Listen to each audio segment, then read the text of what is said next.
Hi viewers, ഇന്ന് ഞാൻ വന്നിരിക്കുന്നത് തേർഡ് പാർട്ടിയും നിങ്ങളുടെ പേഴ്സൻ്റെയും കറണ്ട് ഫീലിംഗ് എന്താണെന്ന് നോക്കാനാണ്. അപ്പോൾ നമുക്ക് റീഡിംഗ് സ്റ്റാർട്ട് ചെയ്യാം. ആദ്യം തേർഡ് പാർട്ടിയും നിങ്ങളുടെ പേഴ്സണും തമ്മിലുള്ള കറണ്ട് ഫീലിംഗ് എന്താണെന്ന് നോക്കാം. അത് കഴിഞ്ഞിട്ട് നിങ്ങളുടെ പേഴ്സൻ്റെയും കറണ്ട് ഫീലിംഗ് നോക്കാം. ഇവിടെ ഏത് തേർഡ് പാർട്ടി സിറ്റുവേഷൻ ആയാലും നിങ്ങളുടെ പേഴ്സൺ അവിടെ സ്റ്റക്കായിട്ടിരിക്കുകയാണ്. അതായത് അവർക്ക് അവിടെ നിന്ന് പുറത്തു വരുവാൻ സാധിക്കുന്നില്ല. സ്റ്റക്ക് സിറ്റുവേഷനിലാണ് അവർ ഉള്ളത്. ഇപ്പോൾ കൂടുതൽ സിറ്റുവേഷനിലും ഈ ഒരു ലവ് ലൈഫിൽ ഫാമിലിയാണ് പ്രശ്നം ഉണ്ടാക്കുന്നത് എന്നാണ് ഇവിടെ കാണാൻ സാധിക്കുന്നത്. ഇവിടെ ഇവരുടെ ഉള്ളിൽ വളരെയധികം സന്തുഷ്ടനാണ്. കാരണം ശരിയായ ഒരു സമയം വന്നാൽ ഞാൻ ഈ ഒരു തേർഡ് പാർട്ടി സിറ്റുവേഷനിൽ പുറത്ത് വരുന്നതാണ് എന്നുള്ള ആ ഒരു ഹോപ്പ്ഫുൾ ഇവർക്കുണ്ട്. ഇവിടെ ഇവരുടെ പേരൻസ് ആയിരിക്കാം തേർഡ് പാർട്ടി.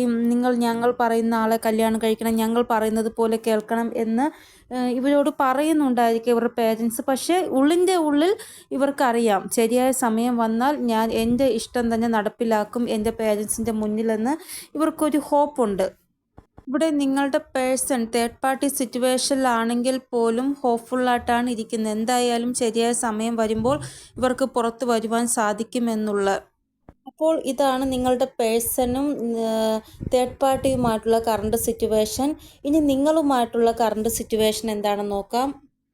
ഇവിടെ നിങ്ങളുടെ പേഴ്സൺ നിങ്ങൾക്കൊരു ക്ലാരിറ്റി തരുവാനാണ് ആഗ്രഹിക്കുന്നത്. നിങ്ങൾക്ക് നേരെ ഒരു ജസ്റ്റിസ് ചെയ്യുവാനാണ് ആഗ്രഹിക്കുന്നത്. നിങ്ങളുമായിട്ടൊരു സക്സസ് ആണ് ഇവർ ആഗ്രഹിക്കുന്നത്. നിങ്ങളില്ലാതെ വളരെ സാഡ് എനർജിയിലാണ് ഇവർ ഉള്ളത്. ഇവിടെ ഇവർ ആഗ്രഹിക്കുന്നത് നിങ്ങൾ തമ്മിലുള്ള ബന്ധത്തിൽ ഒരു ജസ്റ്റിസ് ഉണ്ടാവണം. ഒരു നെഗറ്റീവായിട്ടുള്ള ഒരു അറ്റാക്കും നിങ്ങളുടെ ഒരു ബന്ധത്തിൽ ഉണ്ടാവാൻ പാടില്ല എന്നാണ് ഇവർ ആഗ്രഹിക്കുന്നത്. അപ്പോൾ നിങ്ങൾക്ക് നേരെ നിങ്ങളുടെ പേഴ്സൻ്റെ ഫീലിംഗ് വളരെ പോസിറ്റീവായിട്ടാണ് കാണാൻ സാധിക്കുന്നത്. ഇവിടെ ഒബ്സ്റ്റിക്കിൾസ് നിങ്ങൾ തമ്മിലുള്ള ബന്ധത്തിൽ ഉണ്ട് എന്നാണ് ഇവിടെ കാണാൻ സാധിക്കുന്നത്. ഇവർ എന്തൊക്കെ പോസിറ്റീവായിട്ടുള്ള കാര്യങ്ങൾ വിചാരിച്ചാലും ഒബ്സ്റ്റിക്കിൾസ് ഇവിടെ ഉണ്ടാകുമെന്നാണ് ഇവിടെ കാണാൻ സാധിക്കുന്നത്. ഇവർ ആഗ്രഹിക്കുന്നത് പോസിറ്റീവായിട്ടുള്ള രീതിയിൽ ഒരു ആക്ഷൻ നടക്കണമെന്നാണ്. അതിനു വേണ്ടിയാണ് ഇവർ ഇത്രമാത്രം ജസ്റ്റിസ് ആഗ്രഹിക്കുന്നത് നിങ്ങൾ തമ്മിലുള്ള ബന്ധത്തിൽ. ഇനി എന്ത് രീതിയിലുള്ള ആക്ഷനാണ് ഇവർ എടുക്കാൻ പോകുന്നത് എന്ന് നമുക്ക് നോക്കാം.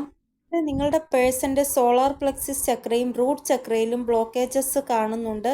റൂട്ട് ചക്ര ഫാമിലി ഇഷ്യൂവും ഭയങ്കര റിലേഷൻഷിപ്പിൽ ഇഷ്യൂ ഉണ്ടാക്കും. അതുകൊണ്ട് നിങ്ങൾ സോളാർ പ്ലെക്സിസ് ചക്രയും റൂട്ട് ചക്രയും ഹീൽ ചെയ്യുക. അതിനുള്ള മെഡിറ്റേഷൻ നിങ്ങൾ ചെയ്യുക. ഹീലിംഗ് സെൻഡ് ചെയ്യുക അവർക്ക്. ചില ആൾക്കാരുടെ പേഴ്സൺ ഫൈനാൻഷ്യൽ പ്രോബ്ലം കാരണവും ഫാമിലി ഇഷ്യൂ കാരണവും നിങ്ങൾ തമ്മിലുള്ള ആ ഒരു ബന്ധം അക്സെപ്റ്റ് ചെയ്യാൻ തയ്യാറാവാതിരിക്കുന്നുണ്ട്. പക്ഷെ വരാൻ പോകുന്ന സമയം സെലിബ്രേഷനാണ് ഇവിടെ കാണാൻ സാധിക്കുന്നത്. ഇവർ ആഗ്രഹിക്കുന്നത് നിങ്ങളുമായിട്ട് മാരേജ് നടക്കണമെന്നാണ്. നടക്കുന്നുണ്ടെങ്കിൽ അത് ട്രഡീഷണൽ വേയിൽ നടക്കണമെന്നാണ് ഇവർ ആഗ്രഹിക്കുന്നത്. ഇവർക്ക് എപ്പോഴും തോന്നുന്നു നിങ്ങളുടെ കൂടെയാണ് ഇവരുടെ ഡെസ്റ്റിനി ഉള്ളത് എന്ന്. അതായത് നിങ്ങളുടെ കൂടെ എന്തോ ഒരു ഡെസ്റ്റിനി ഇവർക്ക് ഉണ്ട്. നിങ്ങൾ തമ്മിൽ ഡെസ്റ്റൈനായിട്ടുള്ള ഒരു കണക്ഷൻ ഉണ്ട് എന്നാണ് ഇവർക്ക് തോന്നുന്നത്.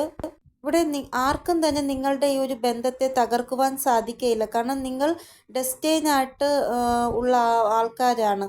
അതുകൊണ്ട് നിങ്ങളെ ബന്ധത്തെ ആർക്കും തകർക്കുവാൻ സാധിക്കുകയില്ല. ഏഞ്ചൽസിൻ്റെ സപ്പോർട്ടും ഇവിടെ ഉണ്ട്.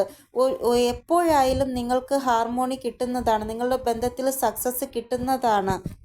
ഉറപ്പായിട്ടും നിങ്ങളുടെ പേഴ്സൺ നിങ്ങൾക്ക് വേണ്ടി ആക്ഷൻ എടുക്കുന്നതാണ്. നിങ്ങൾക്ക് പ്രതീക്ഷയോടെ കാത്തിരിക്കാം ഇവർക്ക് വേണ്ടി എന്നാണ് ഇവിടെ കാണാൻ സാധിക്കുന്നത്.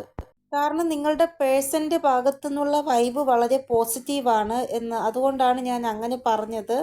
ഇവിടെ വരുന്ന വൈബ്രേഷൻ അനുസരിച്ച് 3 ദിവസത്തിനുള്ളിൽ അല്ലെങ്കിൽ 3 മണിക്കൂറിനുള്ളിൽ അല്ലെങ്കിൽ 30 മണിക്കൂറിനുള്ളിൽ കുറേ ആൾക്കാർക്ക് അവരുടെ പേഴ്സൻ്റെ കോളോ മെസ്സേജോ റിസീവ് ആകും എന്നാണ് ഇവിടെ കാണാൻ സാധിക്കുന്നത്. ഇവിടെ ഡിപ്പെൻഡ് ചെയ്യുന്നത് നിങ്ങളുടെ ലൈഫിൽ തേർഡ് പാർട്ടി എത്രത്തോളം സ്ട്രോങ് ആണ് അതനുസരിച്ചാണ് ഇരിക്കുന്നത്. എപ്പോഴാണ് ഈ തേർഡ് പാർട്ടി നിങ്ങളുടെ ലൈഫിൽ നിങ്ങളുടെ പേഴ്സണെ വിട്ട് റിലീസായി പോകുന്നത് എന്നുള്ളത്. കാരണം ചില ആൾക്കാരുടെ തേർഡ് പാർട്ടി എന്ന് പറയുന്നത് പേരൻസ് ആയിരിക്കാം. ചില ആൾക്കാരുടെ തേർഡ് പാർട്ടി എന്ന് പറയുന്നത് അവർ ചിലപ്പോൾ മാരീഡ് ആയിട്ടുള്ള ആളായിരിക്കാം. അതപ്പോൾ സ്ട്രോങ് ആയിട്ടുള്ള റിലേഷൻഷിപ്പ് ആണെങ്കിൽ നമുക്ക് കുറച്ച് സമയമെടുത്ത് മാത്രമേ റിലീസാക്കാൻ സാധിക്കുള്ളൂ.